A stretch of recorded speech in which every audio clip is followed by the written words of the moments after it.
Hi, you guys. I'm Christina, and I'm trying not to be very loud because it's pretty late at night, and I don't want to, you know, upset my family, my young grown children in there. Anyway, the reason that I'm coming on is because I was studying scripture, right? And they started talking about Daniel, and when the part where it says there will be for a time, times, and a half time, and it's sealed until the end. And I'm thinking at the time, I'm like, you know, I've been mentioning stuff that's sealed till the end, and I kind of feel like I'm getting on people's nerves. And I was thinking maybe I shouldn't even talk about it anymore, to be honest with you, and be like more about politics or something. I don't know. And so I was like, okay, God, I give up. I'm not going to talk about it anymore. And then I see this, right? Because this preacher is talking about, he's like, well, how long is a time, times, and a half time, especially from Daniel's point of view? And let me tell you, now I know God had something to do with this, but he also gave me a good puzzle solver. I'm really good with looking at mathematical problems or certain things that you might like, even trick questions in math. I would be able to figure those out, right? And patterns. I'm really good with that. And it just suddenly dawned on me, oh my God, they weren't giving Daniel like an official amount of time until that passage came true. They were using times, and a half time as a marker. That when you see that marker, that sentence, that means something. And the only other place that I found it was Revelation 12, that she was hid from the face of the serpent for a time, times, and a half time. In fact, it's like, okay, let me get my Bible.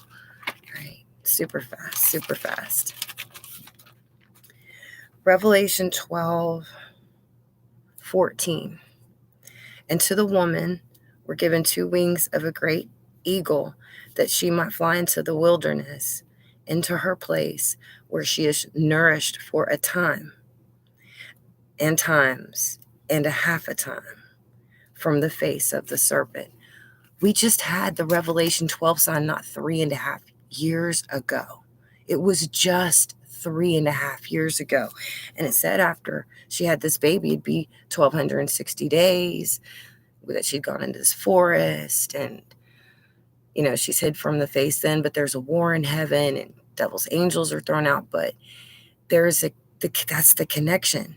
They didn't mean it for a time. They meant, okay, because I've noticed, I've always been told that there was a puzzle, a hidden story in the prophecy, the pages of prophecy, right?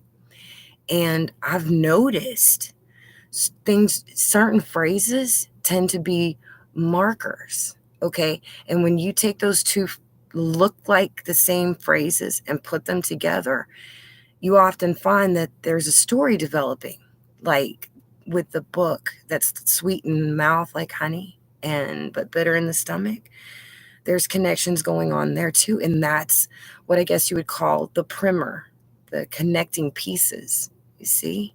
They're puzzle pieces to a story. And that's why I just had to come on. I'm like, oh my God, this was not about math. It's a puzzle. Okay, hi Sunshine, hi Billy Joe Smo, and Christy Keys. Yes, 1:45. Yikes, I won't even be up. With raccoon came to my window looking for food. I can't believe I'm still up right now. Oh my gosh. I'm so glad to see you guys. And I know it's really late, right? And I probably can't stay on here very long. I know it's kind of late for everybody. I hope I didn't wake anybody up. But the Daniel 12 prophecy, okay, it's talking about something really important in the future, okay? A time when the resurrection is happening, okay? And it says at that time, 12:1, Daniel 12:1, shall Michael stand up, the great prince, which stands for the children of thy people, and there shall be a time of trouble such as never was since there was a nation, even to that time. And at that time thy people shall be delivered. Everyone shall be found written in the book, everyone that is. Okay, and it starts talking about many of them that sleep in the dust of the earth will awake, some to everlasting life. Okay, and I didn't fail to notice that Daniel 12, Revelation 12, there's another connection there too, right? And yeah. So I just really feel like we were just given a clue here of how to really piece this together, and it's not by doing math. But even Daniel didn't understand when he was told that. He's like, times, and halftime, what does that even mean? And they said, go your way, because they knew that they had already given him everything that he needs to know. And I don't know if John of Patmos had written Revelation yet. And if he had, if they had been able to connect each other's or knew about each other's work yet, you see. But they did know that other prophets were writing about the last days. They did know that. That was pretty clear, that everybody kind of had a piece to the puzzle. Hey, Off Grid, I'm so glad to see you guys. Yes, I didn't expect to be live, honestly, I didn't. But when I saw this, I was just like, wait a minute. This is something that needs to be said, because we are in the last days, and they always said that what wasn't understood in the past, it was saved for the generation that was meant to understand it. And I don't know if you've ever been in, like, tested for advanced classes or genius level things where they give you these really hard patterns, and until or how to figure out something, and you think it, like my daughter once was taking a STAR test, some big test, I don't know, final exam, I don't know. And she said, Mom, I can't figure out, all these answers are wrong. And I just looked at her. I said, sometimes it's not about the right answer, it's about the best. But that meant that sometimes there's another way to look at things if you just get out of your own head for a minute. Hello, just coming in. Oh, hello, Watchmen. Can y'all hear me okay? So, have y'all seen any other mention in Bible prophecy at all besides these two passages, Daniel 12 and Revelation 12? Because I don't think I have. I really don't think I have. I think that's, the only other connection. The question, though, would be, who is this guy Michael? Right? Who is this guy Michael that stands up, that is important enough to be a marker, like that quote, times and halftime, that when he stands up, the very resurrection happens. If that was somebody, like the Bible is saying, like a prince in the future, somebody that's some kind of leader during this war or in the end days, that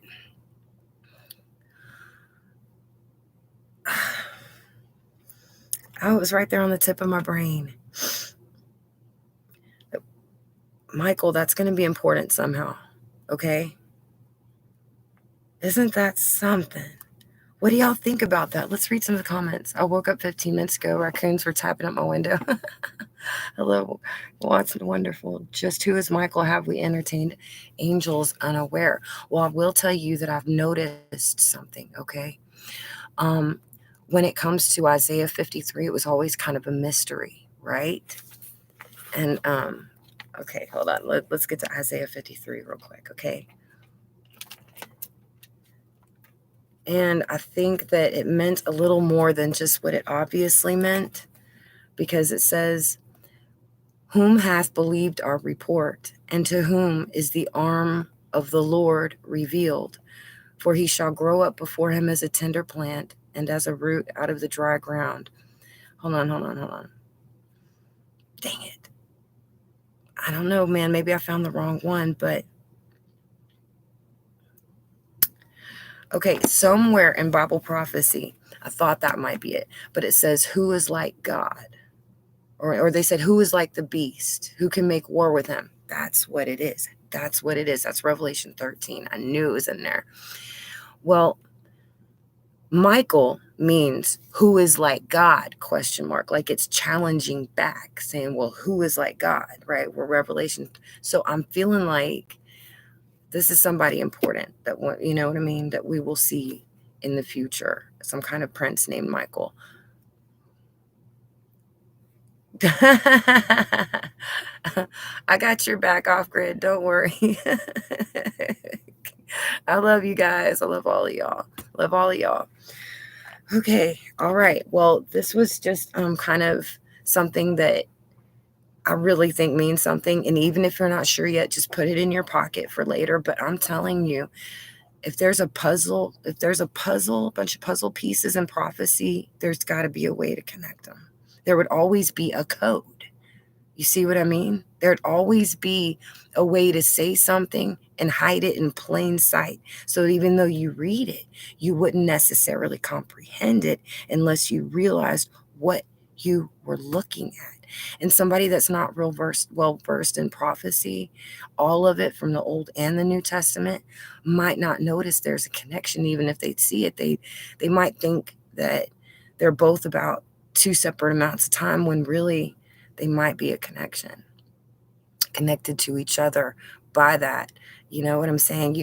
It's like they said in Contact, you got to think three-dimensionally, or you got to look at things a little differently. Michael is archangel with the army of God to fight evil. Yes, but see, I've noticed that, and I've seen people talk about that plenty of times, Billy. And what I've noticed is that we have 100 million Michaels every year born. I'm sure of it. And I think it makes it very clear in the Bible when they're talking about the angel Michael, or an angel, period.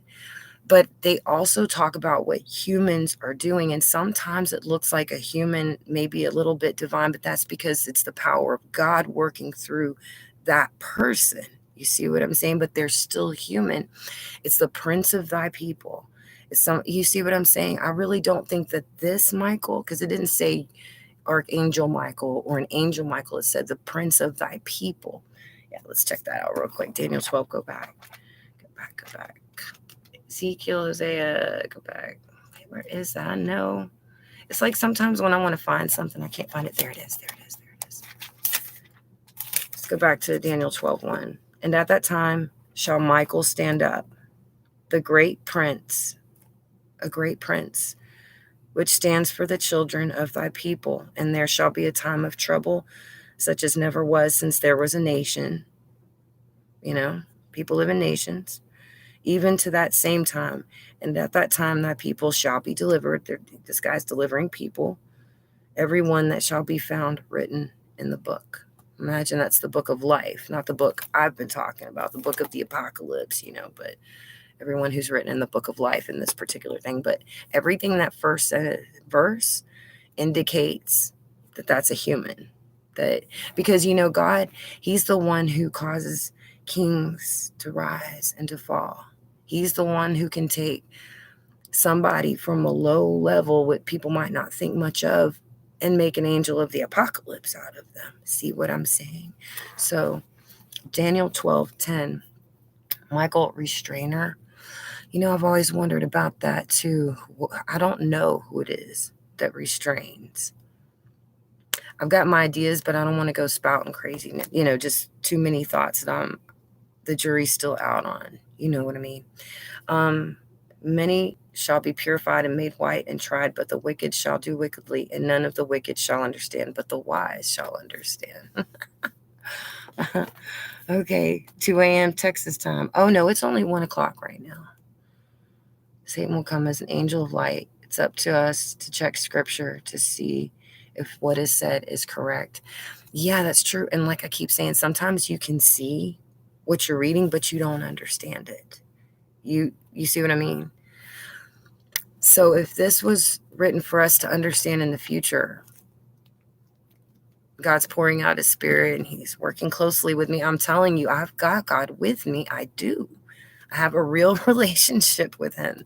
And just when I feel like giving up, I'm like, okay, fine. I'm not going to talk about any of this hidden stuff anymore because it's just upsetting people. Next thing I know, So maybe, who knows? I mean, God's the director of my ship. So, we're just going to keep on floating down that river as he blows me down the way, as he takes care of the sails. So, all right, you guys, it's late. And I'm sorry to do this to y'all so late at night, but y'all have a wonderful night. And I hope y'all had fun. Anyway, bye.